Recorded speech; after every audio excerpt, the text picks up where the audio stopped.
भैया। नमस्कार बच्चों, आज हम लोग आपकी पाठ्य पुस्तक बसंत भाग 3 का 12वां पाठ सुदामा चरित पढ़ने जा रहे हैं। तो चलिए शुरू करते हैं पाठ सुदामा चरित। सुदामा चरित नाम से ही स्पष्ट हो रहा है बच्चों कि इसमें सुदामा जी के चरित्र का वर्णन किया गया है। चरित मीन्स चरित्र। और सुदामा कौन थे? सुदामा श्री कृष्ण के घनिष्ठ मित्र थे, जो गुरुकुल में श्री कृष्ण के साथ ही पले और बड़े हुए। ठीक है बच्चों, सुदामा श्री कृष्ण के परम मित्र थे। बच्चों, यह पाठ सुदामा चरित श्री नरोत्तम दास जी के द्वारा रचित है। अब थोड़ा सा हम जान लेते हैं कि नरोत्तम दास जी कौन थे। जी हाँ बच्चों, नरोत्तम दास हिंदी साहित्य के प्रमुख साहित्यकार थे, जिनका जन्म सीतापुर जिले में हुआ था। इनका एकमात्र खंड काव्य है बच्चों ये सुदामा चरित, जो ब्रज भाषा में लिखा गया है। ये खंड काव्य बच्चों यद्यपि बहुत छोटा है, परंतु अत्यंत ही सरस है और हृदयहारिणी है। सुदामा चरित्र खंड काव्य में बच्चों ब्रज भाषा की मधुरता यत्र तत्र दिखाई पड़ जाती है। यह पूरा काव्य संगीतात्मकता और गेयता के गुणों से भरपूर है। तो बच्चों शुरू करते हैं पाठ सुदामा चरित। सुदामा चरित का पहला सवैया देखिए बच्चों। सीस पगा न झगा तन में, प्रभु जाने को आहे बसे कही ग्रामा। धोती फटी सी लटी दुपटी, और उपाय उपानह को नहीं सामा। द्वार खड़ो द्विज दुर्बल एक, रहो चकिसो बसधा अभिरामा। पूछत दीन दयाल को धाम, बतावत आपनो नाम सुदामा। बच्चों, सुदामा चरित पाठ का ये पहला सवैया है। सीस पगा न झगा तन में। इसमें पहले ये देखिए बच्चों कि इसमें बाल सखा, श्री कृष्ण के बाल सखा सुदामा जी अपनी पत्नी के कहने पर अपने मित्र परम मित्र श्री कृष्ण के राजमहल में उनसे मिलने के लिए आते हैं। और जब वह श्री कृष्ण के पास पहुंचते हैं तो राजमहल के बाहर खड़े हो जाते हैं। द्वारपाल उन्हें अंदर आने से रोकता है। तब श्री कृष्ण को उनके आने की सूचना द्वारपाल कुछ इस तरीके से देते हैं। कैसे देते हैं? बताते हैं श्री कृष्ण को द्वारपाल कि सीस सिर पर, पगा मीस पगड़ी, ना नहीं है, सिर पर पगड़ी नहीं है। झगा तन में, झगा मीस वस्त्र, तन मीस शरीर पर कोई कपड़ा नहीं है। प्रभु, हे प्रभु श्री कृष्ण, सिर पर पगड़ी नहीं है, शरीर पर कपड़े नहीं हैं। जाने को आहे बसे कही ग्रामा, कही ग्रामा पता नहीं कौन से गांव से। जाने को आहे पता नहीं कौन से गांव से आए हैं। धोती फटी सी लटी दुपटी, धोती कैसी है? फटी सी, फटी हुई है। लटी दुपटी, लटी दुपटी का मतलब होता है बच्चों, दुपटी मीन्स चिपकी हुई है शरीर से। जब कोई कपड़ा बहुत बार धोया जाता है तो वह झीना हो जाता है, बहुत पतला हो जाता है। ठीक है, तो धोती फटी सी लटी दुपटी, उनकी धोती बिल्कुल फटी हुई है और शरीर के साथ चिपकी हुई है। आरु पाय उपानह को नहीं सामा, आरु और पाय मीन्स पैरों में, उपाना मीन्स जूता चप्पल, उपाना बोलते हैं उसको। नहीं सामा, सामा में समर्थ नहीं है, मतलब उनको देखकर ऐसा लगता है कि पैर में उनके जूते चप्पल नहीं हैं और ऐसा प्रतीत होता है कि जूता चप्पल पहनने की सामर्थ्य भी उनके पास नहीं है, अर्थात इतनी सामर्थ्य नहीं है, आर्थिक रूप से इतने सक्षम नहीं लगते कि जूता चप्पल खरीद कर पहन सकें। द्वार खड़ो द्विज दुर्बल एक, द्वार पर यानी राजमहल के द्वार पर द्विज मीन्स ब्राह्मण, दुर्बल मीन्स कमजोर, एक कमजोर ब्राह्मण खड़ा हुआ है। रह्यो चकिसो वसुधा अभिरामा, जो चकिसो चकित हो रहा है, वसुधा में सुंदर पृथ्वी की, अभिरामा में सुंदरता को देखकर। किस पृथ्वी की सुंदरता को देखकर? अर्थात जो राजमहल की द्वारका की सुंदरता को देख करके चकित हो रहा है, आश्चर्यचकित हो रहा है। द्वार पर ऐसा दीन कमजोर ब्राह्मण खड़ा हुआ है। पूछत दीन दयाल अर्थात दीनों पर दया करने वाले श्री कृष्ण, दीनों पर दया करने वाले श्री कृष्ण, आपका धाम, आपका महल, आपके घर का पता पूछ रहा है। बतावत आपनो नाम सुदामा, और अपना नाम सुदामा बता रहा है। बच्चों, जब हम कविता पढ़ते हैं, कोई भी कविता पढ़ते हैं, तो उस कविता में दो चीज़ें हमें ध्यान में रखनी होती हैं। पहली चीज़ भाव सौंदर्य और दूसरी चीज़ काव्य सौंदर्य। अब ये भाव सौंदर्य क्या है? भाव सौंदर्य का मतलब होता है बच्चों कि उस कविता में किस चीज़ का वर्णन, किस प्रसंग का वर्णन किया गया है। और काव्य सौंदर्य का मतलब होता है कि उस कविता में किस रस, छंद, अलंकार और भाषा शैली का प्रयोग किया गया है। तो इस पद की ओर देखें तो सबसे पहले इसमें भाव सौंदर्य लिखेंगे और उसमें लिखेंगे कि इन पंक्तियों में कवि नरोत्तम दास जी ने सुदामा जी की गरीबी का अत्यंत सजीव चित्रण किया है। ठीक है। और काव्य सौंदर्य में बच्चों लिखेंगे सबसे पहले भाषा में लिखेंगे ब्रज भाषा। अलंकार में बच्चों लिखेंगे, आप अपनी तीसरी लाइन पर आ जाइए। द्विज दुर्बल शब्द है, ये द्विज दुर्बल शब्द में द वर्ण की आवृत्ति हो रही है, इसलिए यहाँ पर अनुप्रास अलंकार है।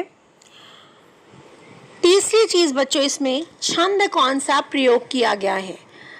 ठीक है, छंद है सवैया छंद। तो बच्चों इसमें हम लोगों ने भाषा लिखी, अलंकार लिखा और सवैया छंद लिखा।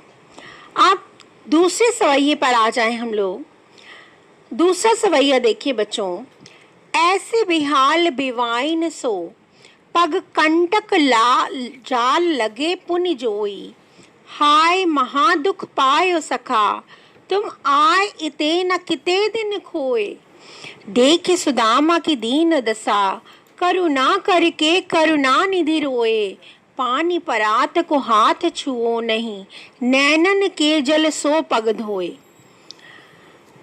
अब इस पूरे काव्यांश में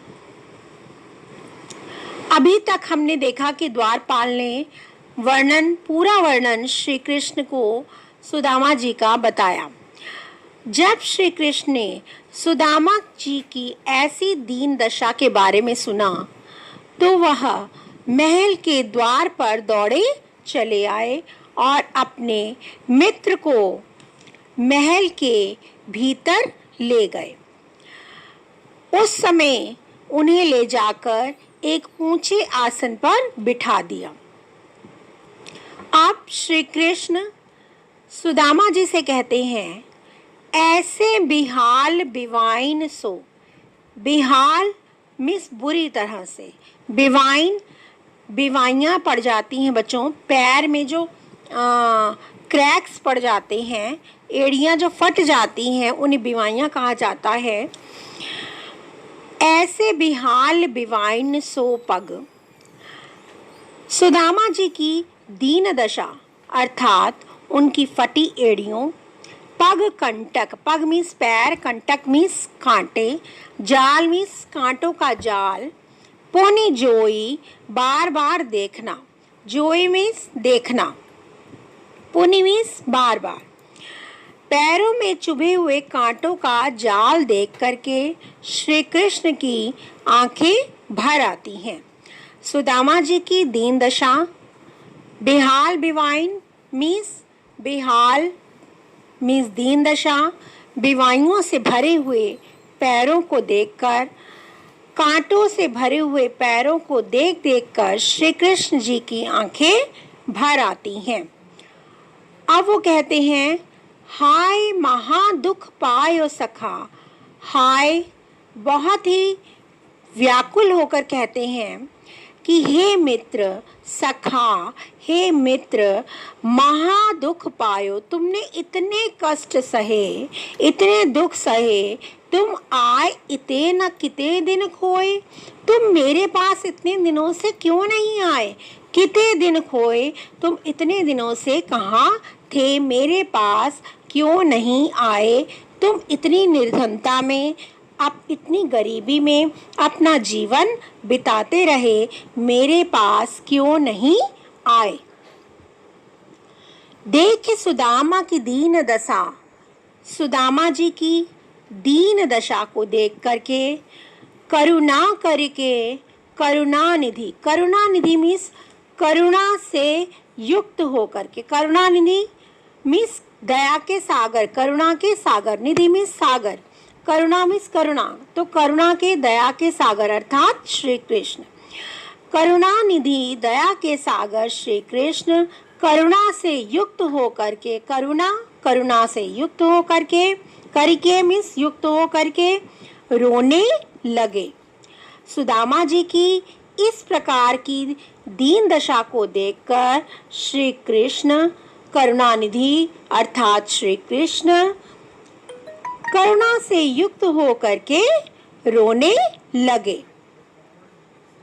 पानी परात को हाथ छुओ नहीं, पानी से भरी हुई परात, जब बच्चों यहाँ पर मैं आपको बताऊं कि प्राचीन समय में पहले जब कोई अतिथि मेहमान घर में आता था तो उसे एक ऊंचे आसन पर बिठा दिया जाता था और नीचे पानी की परात रख करके उसके पैरों को धोया जाता था। अर्थात ये सब काम इसलिए किया जाता था, उस अतिथि के प्रति, उस मेहमान के प्रति अपना सम्मान व्यक्त किया जाता था, इस प्रकार से उसकी सेवा करके। तो जब सुदामा जी श्री कृष्ण के पास आते हैं तो श्री कृष्ण भी उन्हें ऊंचे आसन पर बिठाते हैं और उनका सम्मान करने के लिए, अतिथि सत्कार करने के लिए पानी की परात मंगवाते हैं जिससे कि वह उनके पैर धो सकें।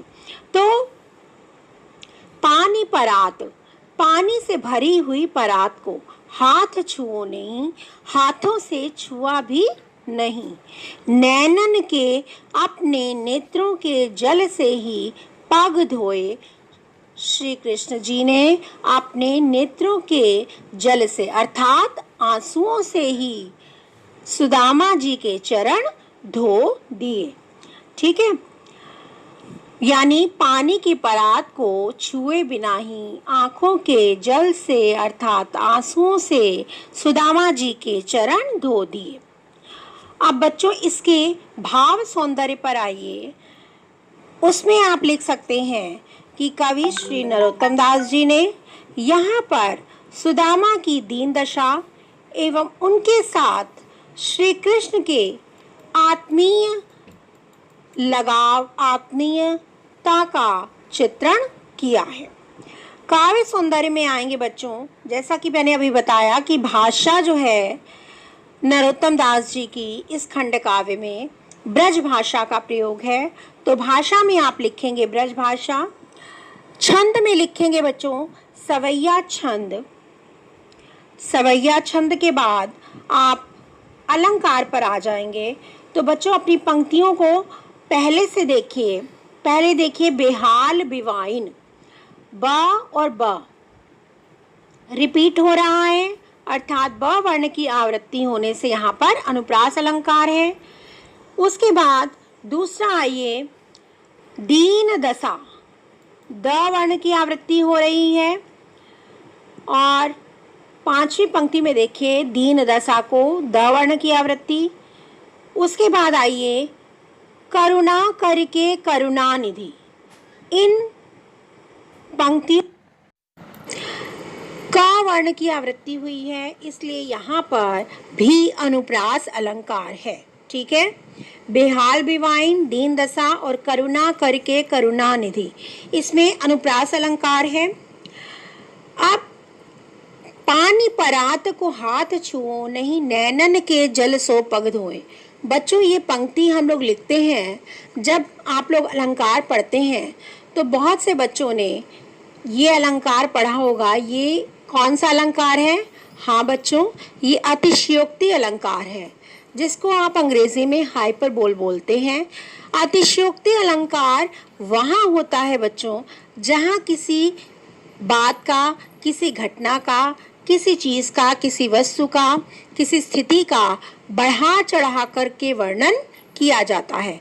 तो यहाँ पर पानी परात को हाथ छुओ नहीं, यहाँ पर श्री कृष्ण ने बिना हाथों से परात को छुए हुए आँखों के जल से ही सुदामा जी के चरण धो दिए।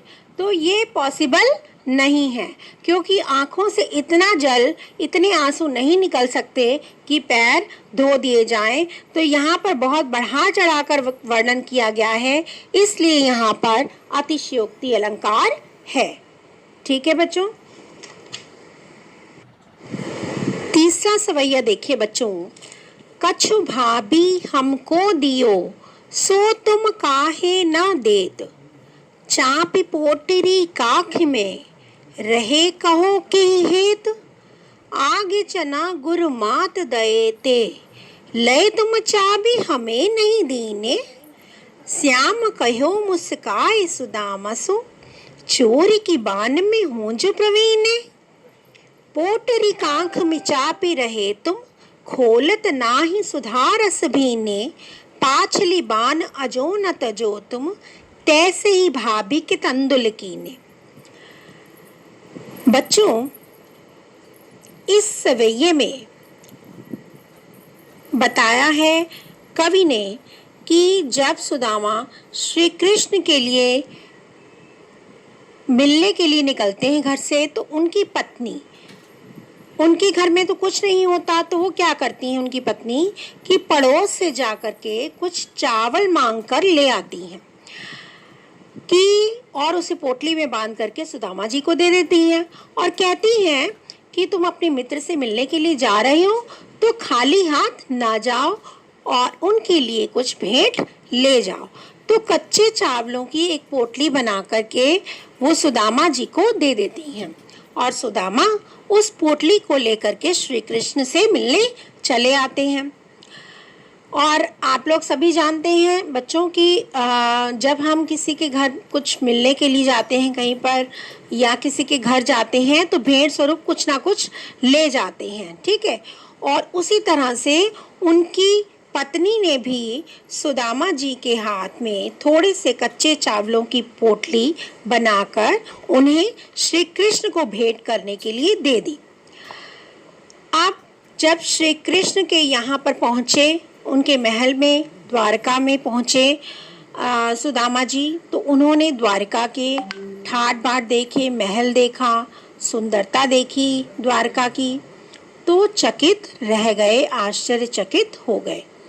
अब जब उनका अतिथि सत्कार कर दिया, उसके बाद श्री कृष्ण सुदामा जी से कहते हैं, कछु भाभी हमको दियो, कि भाभी ने, हे मित्र, भाभी ने हमारे लिए, हमको मीन्स हमारे लिए कुछ दिया है, सो तुम काहे ना देत, वो तुम मुझे क्यों नहीं दे रहे हो। चापी पोटरी कांख में, चापी मीन्स छुपा रहे हो, पोटरी मीन्स पोटली, कांख मीन्स बगल में। ठीक है, अपनी बगल में वह पोटली क्यों छिपा रहे हो। आगे चना, अब श्री कृष्ण जो है वो याद दिला रहे हैं सुदामा को कि बचपन में भी तुम ऐसे ही करते थे। मैंने आपको शुरू में ही बताया था कि श्री कृष्ण और सुदामा एक ही गुरुकुल में पढ़ते थे, एक ही स्थान पर शिक्षा प्राप्त करी थी एक ही गुरु के द्वारा, तो आश्रम में वो एक साथ रहते थे। तो यहाँ पर कहते हैं श्री कृष्ण कि आगे चना गुरु मात दए थे, कि गुरु माता ने पहले भी एक बार तुम्हें चने दिए थे खाने के लिए। लए तुम चाबी, तुमने चाबी में चबा लिए सारे, हमें नहीं दीने, हमें नहीं दिए। चोरी की बान में हो जो प्रवीण, सामिक हो मुस्काए सुदामा सो। अब श्याम जो है श्री कृष्ण मुस्कुरा कर सुदामा की तरफ देखते हैं और कहते हैं कि चोरी के बान में हो जो प्रवीण। चोरी की बान, बान मीन्स कला, ठीक है। चोरी की कला में तो तुम जो प्रवीण वैसे ही बहुत प्रवीण मीन्स निपुण हो। चोरी की कला में तो तुम वैसे भी निपुण हो, क्योंकि आगे भी पहले भी चना गुरु माता ने दिया था खाने के लिए, तुमने अकेले ही खा ली और मुझे नहीं दिए। बच्चों, यहाँ पर एक पौराणिक कथा जो है इस प्रसंग के साथ, इन पंक्तियों के साथ जुड़ी हुई है। वो ये है कि कृष्ण और सुदामा दोनों बाल सखा थे और दोनों ही ऋषि संदीपन गुरु के आश्रम में रहकर शिक्षा ग्रहण कर रहे थे। एक दिन, और आपको ये पता है बच्चों कि आश्रम में या गुरुकुल में जो बच्चे पढ़ते थे, चाहे वो राजा के हों चाहे किसी गरीब व्यक्ति के हों, जो भी बच्चे पढ़ते थे उन्हें आश्रम के काम स्वयं ही करने पड़ते थे। सभी बच्चे मिलजुल करके आश्रम का काम करते थे और पढ़ते थे, ठीक है। तो श्री कृष्ण और सुदामा भी बाल सखा थे और वे दोनों संदीपन गुरु के आश्रम में रहकर शिक्षा ग्रहण करते थे। एक दिन गुरु माता ने दोनों को खाना पकाने की लकड़ियां लाने के लिए जंगल में भेजा और भूख लगने पर उन्हें खाने के लिए थोड़े से चने उनकी पोटली में दे दिए कि जंगल में जाकर यदि लकड़ियां काटोगे तो हो सकता है कि शाम हो जाए आते आते, तो ये थोड़े से चने लेते जाओ और भूख लगने पर खा लेना। जंगल में जाकर श्री कृष्ण पेड़ पर चढ़कर लकड़ियां तोड़ने लगे और नीचे खड़े सुदामा उन लकड़ियों को इकट्ठा करने लगे। इसी बीच क्या हो गया, बारिश होने लगी और श्री कृष्ण पेड़ पर ही बैठे रह गए और सुदामा चने निकाल करके अकेले अकेले खाने लगे। जब श्री कृष्ण को चने की आवाज आई तो श्री कृष्ण ने सुदामा से पूछा कि तुम कुछ खा रहे हो क्या? तो सुदामा ने कहा कि नहीं, ठंड के कारण मेरे दांत किटकिटा रहे हैं, मैं कुछ भी नहीं खा रहा। श्री कृष्ण का जो ये पौराणिक कथा है ये इन पंक्तियों के साथ जुड़ी हुई है कि चोरी की बान में हो जो प्रवीण। इस पंक्ति के साथ बच्चों ये पौराणिक कथा पूरी जुड़ी हुई है, ठीक है। तो जब भी इस पंक्ति को एक्सप्लेन करने के लिए आएगा, इसका आशय स्पष्ट करने के लिए आएगा, तो आप इस कथा को अवश्य लिखेंगे, ठीक है। चोरी की बान में हो जो प्रवीण, चोरी की कला में तो तुम वैसे ही निपुण हो। पोटरी कांखी में चा पी रही, पोटरी मीन्स पोटली, चावलों की पोटली, कांखी मीन्स बगल में छुपा रहे हो। खोलत नाही सुधारस भीने, सुधा मीन्स अमृत रस, रस अमृत रस से भीने मीन्स भीगे हुए चावलों की पोटली को क्यों नहीं खोल रहे हो। पाछली बान अजो न तजो तुम, तैसे ही भाभी के तंदुल कीने। पाछली बान मीन्स कलाएं, पिछली जो कलाएं हैं यानी चोरी की आदतें जो हैं, अजो न तजो, तजो मीन्स छोड़ी नहीं है, तुमने आज भी छोड़ी नहीं है। और आज तुम भाभी के दिए हुए, तंदुल मीन्स चावल, कच्चे चावलों को बच्चों तंदुल कहते हैं, तो आज तुम भाभी के दिए हुए चावलों के साथ भी वैसा कर रहे हो और मुझे वो पोटली नहीं दे रहे हो। इसमें बच्चों भाव सौंदर्य में आप लिखेंगे कि सुदामा द्वारा मित्र से नजर चुराकर चने खाने की बाल सुलभ चेष्टाओं का, स्वभाव का यहाँ पर वर्णन किया गया है। साथ ही सुदामा और श्री कृष्ण के गुरु भाई होने की बात भी कही गई है, यानी सुदामा और श्री कृष्ण मित्र ही नहीं भाई के समान थे। काव्य सुंदर में बच्चों लिखेंगे भाषा, ब्रज भाषा, छंद, सवैया छंद और अलंकार पर आ जाइए। तो अपनी पंक्ति में देखिए इस काव्यांश की, कहो कही। चौथी पंक्ति है, चापी पोटरी कांख में रहे कहो के ही हेत। कहो के ही, इसमें अनुप्रास अलंकार है, क वर्ण की आवृत्ति हो रही है। तजो तुम, सेकेंड लाइन में आइए, सेकेंड लास्ट पंक्ति में आइए, पाछली बान अजो न तजो तुम। तजो तुम में भी त वर्ण की आवृत्ति के कारण अनुप्रास अलंकार है। उससे पहले सुधा रस, सुधा रस मीन्स अमृत रस, अमृत रूपी रस। यहाँ पर बच्चों रूपक अलंकार है। रूपक अलंकार लिखेंगे इसमें,